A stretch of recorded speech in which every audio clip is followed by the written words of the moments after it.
Hello everyone, welcome to top trending GK. आज के इस वीडियो में 17 जनवरी को एसएससी जीडी के सेकंड शिफ्ट में पूछे गए जीके के सभी क्वेश्चन डिस्कस करेंगे। सभी क्वेश्चन यहाँ अपन एक्स्ट्रा फैक्ट से देखेंगे। आपको पता होगा टॉप ट्रेंडिंग जीके के ओनर कुछ टाइम के लिए बाहर गए हुए हैं, तो इन दिनों इसका एनालिसिस मैं करवा रहा हूँ, तो आप लोग थोड़ा सपोर्ट कीजिए। ये मैं इसलिए करवा रहा हूँ ताकि आपको पता चल सके कि इन दिनों में कैसे क्वेश्चन पूछे जा रहे हैं और आपको इससे आने वाले शिफ्ट में फ़ायदा भी मिलेगा। तो बढ़ते हैं आज के पहले क्वेश्चन की तरफ। और सबसे पहला क्वेश्चन है, क्रिकेट में खाली बॉल जाती है उस पर बने रन को क्या कहते हैं। क्रिकेट में जो खाली बॉल चली जाती है और उस पर जो रन आता है तो उस रन को क्या कहते हैं। तो उस रन को बोलते हैं लेग बाय रन। आपको पता होना चाहिए क्रिकेट के अंदर 42 नियम है जिनमें का। अब लेग बाय का नियम क्या होता है वो देख लेते हैं। अगर कोई गेंद जो नो बॉल नहीं है वह स्ट्राइकर को लगती है लेकिन बल्ले को नहीं लगती तो उस पर बने रन को अपन बोलते हैं लेग बाय रन। अब देखो, लेग बाय रन उस स्थिति में नहीं बनाए जा सकते अगर स्ट्राइकर न तो स्ट्रोक लगाने का प्रयास करता है और न ही अपने को मारे जाने से बचने की कोशिश करता है, तो उस स्थिति में लेग बाय रन नहीं माना जाएगा। लेग बाय रन उसी स्थिति में माना जाएगा जब क्रिकेटर स्ट्रोक मारने की कोशिश करता है या फिर बचने की कोशिश करता है और उसका रन आता है तो उसको बोलते हैं लेग बाय रन। बाय और लेग बाय रनों को टीम के रन में जोड़ा जाता है, लेकिन लेग बाय रन को बल्लेबाज के कुल रनों में नहीं जोड़ा जाता। तो इसका सही आंसर आपको करके आना था लेग बाय रन। जून 2022 में आजमगढ़ के उपचुनाव में निरुआ ने किसको हराया था।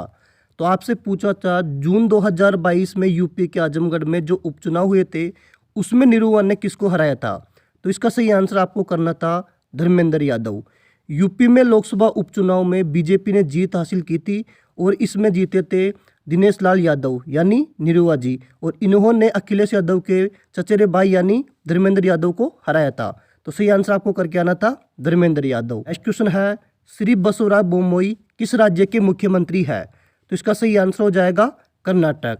तो बसवराज बोम्मई है वो कर्नाटक के मुख्यमंत्री है। अब जितने भी राज्य हैं उनके आपको सभी के राज्यपाल और मुख्यमंत्री अच्छे से याद करके जाने हैं। नेक्स्ट क्वेश्चन है, आर्टिकल 25 से 28 किससे संबंधित है। तो आपसे पूछा था जो आर्टिकल 25 से 28 है वो किससे संबंधित है। तो इसका सही आंसर आपको करना था धार्मिक स्वतंत्रता का अधिकार, जो कि 25 से 28 तक है। अब आपको पता होगा कि 6 मौलिक अधिकार है, उसमें पहला अधिकार है समानता का अधिकार जो कि आर्टिकल 14 से 18 तक है। दूसरा स्वतंत्रता का अधिकार जो आर्टिकल 19 से 22 तक है। शोषण के विरुद्ध अधिकार जो कि 23 से 24 तक है। ये कल के सेकंड शिफ्ट में पूछा गया था, यानी 16 तारीख की सेकंड शिफ्ट में पूछा था और आज पूछा 25 से 28। तो ये सभी पूछ सकते हैं, तो आपको अच्छे से याद करके जाने हैं। नेक्स्ट है धर्म की स्वतंत्रता का अधिकार जो कि अनुच्छेद 25 से 28 तक है। सांस्कृतिक और शैक्षिक अधिकार जो कि अनुच्छेद 29 से 30 तक है। और लास्ट है संवैधानिक उपचार का अधिकार जो कि अनुच्छेद 32 में है। तो ये सभी आपको अच्छे से याद करने हैं, आने वाले शिफ्ट में पूछा जा सकता है। नेक्स्ट क्वेश्चन है, सितारा देवी का क्लासिक डांस कौन सा है। तो आपसे पूछा था कि सितारा देवी है वो कौन से डांस से संबंधित है। तो सितारा देवी का जो डांस है वो हो जाएगा कथक। और आपको पता होना चाहिए कथक कहाँ का नृत्य है, ये हो जाएगा उत्तर प्रदेश का। अब और भी कथक से संबंधित नृत्य का वो देख लेते हैं। तो सबसे इम्पोर्टेंट है बिरजू महाराज, एकल लक्ष्मण महाराज, सितारा देवी और दमयंती जोशी। इनके अलावा और भी हैं, और जितने भी डांस है और उनके नृत्य का आपको अच्छे से देख के जाने हैं। ये भी सभी शिफ्ट में अधिकतर पूछे जा रहे हैं, तो आपको अच्छे से देख के जाना है। अब देखो कथक के कुछ इंपॉर्टेंट वर्ड है वो आपको देख के जाने हैं कौन कौन से हैं। एक तो हो जाएगा आनंद जो कि कथक से संबंधित है। ठाट, टोडा और तुकादास, जुगलबंदी, पड़न, तराना, क्रामालया और गतबाव, ये सभी संबंधित है कथक से। बढ़ते हैं नेक्स्ट क्वेश्चन की तरफ। नेक्स्ट क्वेश्चन है, कौन सा त्यौहार उत्तर प्रदेश में नहीं मनाया जाता। तो आपको 4 ऑप्शन दिए गए थे, उनमें से आपको बताना था कि कौन सा त्यौहार उत्तर प्रदेश में नहीं मनाया जाता। तो इसका सही आंसर आपको करना था नुआखाई, क्योंकि ये मनाया जाता है उड़ीसा में और उड़ीसा के साथ ये मनाया जाता है झारखंड में भी। अब यहाँ पे जो नुआखाई में नुआ आया है इसका अर्थ हो जाएगा नया और खाई का अर्थ हो जाएगा भोजन। नुआखाई का त्यौहार उड़ीसा में किसानों द्वारा फसल की कटाई के बाद मनाया जाता है। तो इसका सही आंसर आपको करना था नुआखाई। देखते हैं नेक्स्ट क्वेश्चन, इथेनॉल और पानी में किसका पृष्ठ तनाव अधिक होता है। तो आपको बताना था कि इथेनॉल और पानी में से किसका पृष्ठ तनाव अधिक होता है। तो इसका सही आंसर आपको करना था पानी। अब इसकी डिटेल देखते हैं। इथेनॉल और पानी में अणु दोनों हाइड्रोजन बॉन्ड बनाने में सक्षम है, लेकिन पानी में प्रति अणु हाइड्रोजन बंधों की संख्या इथेनॉल की तुलना में अधिक होती है। इसलिए इथेनॉल की तुलना में पानी में आकर्षण के अंतराण्विक बल अधिक मजबूत होते हैं। फिर से एक तरल में अंतराण्विक आकर्षण बल जितना मजबूत होता है, तरल का सतही तनाव उतना ही अधिक होता है। अतः जल का पृष्ठ तनाव इथेनॉल के पृष्ठ तनाव से अधिक होता है। तो इसका सही आंसर आपको करके आना था जल। नेक्स्ट क्वेश्चन है, पश्चिम बंगाल की राजधानी क्या है? तो आपसे पूछा था कि पश्चिम बंगाल की राजधानी क्या है, तो इसका सही आंसर हो जाएगा कोलकाता। तो जितने भी राज्य हैं उनकी आपको याद करनी है सबकी राजधानी, जितने भी राज्य हैं उनके आपको याद करने हैं राज्यपाल, और जितने भी राज्य हैं उनका आपको याद करना है चीफ मिनिस्टर। ये सब भी आपको अच्छे से याद होने चाहिए। ये भी छोटे छोटे क्वेश्चन एग्जाम में पूछ रहे हैं, और ये अगर आपके गलत हो जाएंगे तो आप और लोगों से बहुत पीछे हो जाओगे, तो आपको अच्छे से याद करके जाने हैं। भारत ने ओलंपिक में कब भाग लिया था? तो आपको बताना था कि भारत ने ओलंपिक में कब भाग लिया था। तो इसका सही आंसर आपको करना था 1900 ईस्वी में। भारत ने एथलेटिक्स में एक अकेले एथलीट नॉर्मन पिचर ने 2 पदक जीते थे, और दोनों पदक क्या थे? रजत थे। आधुनिक ओलंपिक खेलों की शुरुआत 1894 में फ्रांस में हुई थी, और अंतर्राष्ट्रीय ओलंपिक समिति की स्थापना हुई थी 23 जून 1894 को, और यह हुई थी स्विट्जरलैंड में। महात्मा गांधी ने सविनय अवज्ञा आंदोलन कब वापस लिया? तो आपको बताना था कि महात्मा गांधी ने सविनय अवज्ञा आंदोलन कब वापस लिया। तो देखो, सबसे पहले देखते हैं कि सविनय अवज्ञा आंदोलन कब शुरू हुआ था। सविनय अवज्ञा आंदोलन का प्रारंभ महात्मा गांधी जी के नेतृत्व में किया गया था, और इस आंदोलन की शुरुआत महात्मा गांधी जी ने दांडी यात्रा से शुरू की थी।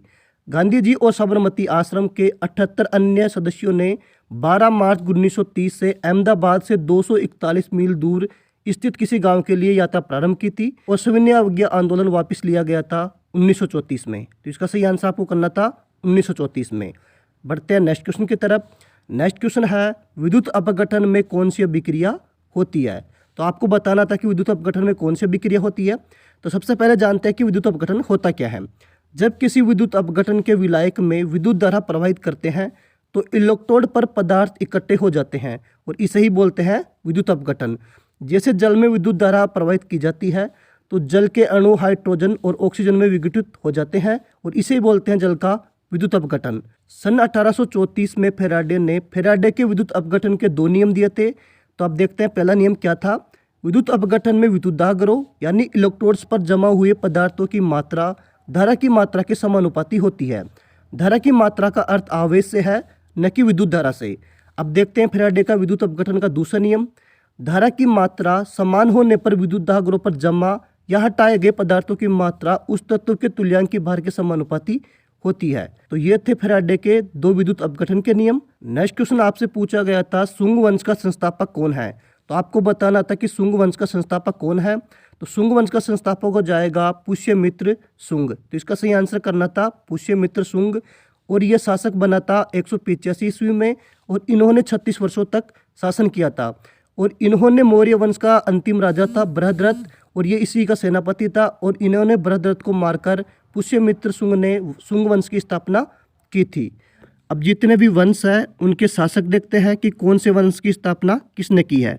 तो मौर्य वंश की स्थापना की है चंद्रगुप्त मौर्य ने, चोल वंश की है विजयालय ने, राष्ट्रकूट वंश की है दंतिदुर्ग ने, गुर्जर पटियार वंश की है नागभट्ट प्रथम ने, गढ़वाल वंश की है चंद्रदेव ने, चौहान वंश की है वासुदेव ने, शिशुनाग वंश ने की है शिशुनाग की, हर्यक वंश की है बिम्सार ने, नंद वंश की है माँ पंदनंद ने, सुग वंश की है पुष्यमित्र शुंग ने, कर्ण वंश की है वासुदेव ने, हुण वंश की है तोरमल ने, पल्लव वंश के हो जाएंगे सिंह वर्मन चतुर्थ। तो जितने भी ये वंश है इनके आपको सभी शासक याद करने हैं, ये भी आने वाले शिफ्ट में पूछे जा सकते हैं। तो इनको आप अच्छे से एक बार देख लेना, इनका अच्छे से स्क्रीनशॉट ले सकते हो। विश्व में भारत का ताजे पानी का प्रतिशत कितना है? तो आपको बताना था कि विश्व में भारत का ताजे पानी का प्रतिशत कितना है। तो इसका सही आंसर आपको करना था 4%। अब इस क्वेश्चन की डिटेल देखते हैं। भारत विश्व के केवल 2.5% भूमि क्षेत्र के साथ ही विश्व में 16% जनसंख्या में योगदान करता है। अगर जनसंख्या में पूछा जाए तो 16% हो जाएगा, और भूमि पर पूछे तो ये हो जाएगा 2.5%। एक क्वेश्चन आपसे पूछा गया था, आंध्र प्रदेश का कोई पद दिया गया था और उसके बारे में कुछ पूछा गया था, इसका एग्जैक्ट क्वेश्चन नहीं मिला। तो आप लोगों को अगर इसका क्वेश्चन अच्छे से पता है तो आप लोग कमेंट सेक्शन में करके बताना। और एक क्वेश्चन आपको पूछा गया था, यदि कोई किसान अपनी फसल को बेचता है तो मार्केट में उसे क्या बोलते हैं? अगर ये क्वेश्चन पूछा गया था आप अच्छे से बताना, मुझे एग्जैक्ट जानकारी नहीं इसके बारे में। और एक पूछा गया था बेरोजगारी का डाटा कौन जारी करता है, ऐसा किसी ने बताया है। अगर ये क्वेश्चन आया था एग्जाम में तो आप लोग कमेंट करके बताना। तो ये सभी क्वेश्चन आज के सेकंड शिफ्ट में पूछे गए थे। अगर आपको वीडियो अच्छा लगा तो वीडियो को लाइक करना, और जैसे जसरा सर वापस आएंगे तो वो ही सर वापस कंटिन्यू पढ़ाना स्टार्ट करेंगे। आप लोगों की स्टडी खराब ना हो और आपको पता चलता रहे कि किस टाइप के क्वेश्चन एग्जाम में पूछे जा रहे हैं, इसीलिए मैं इसका एनालिसिस करवा रहा हूँ। मेरा प्रयास अच्छा लगा तो आप वीडियो को लाइक करना और कमेंट करके बताना कि आपको वीडियो कैसा लगा। Thank you watching this video. जय हिंद।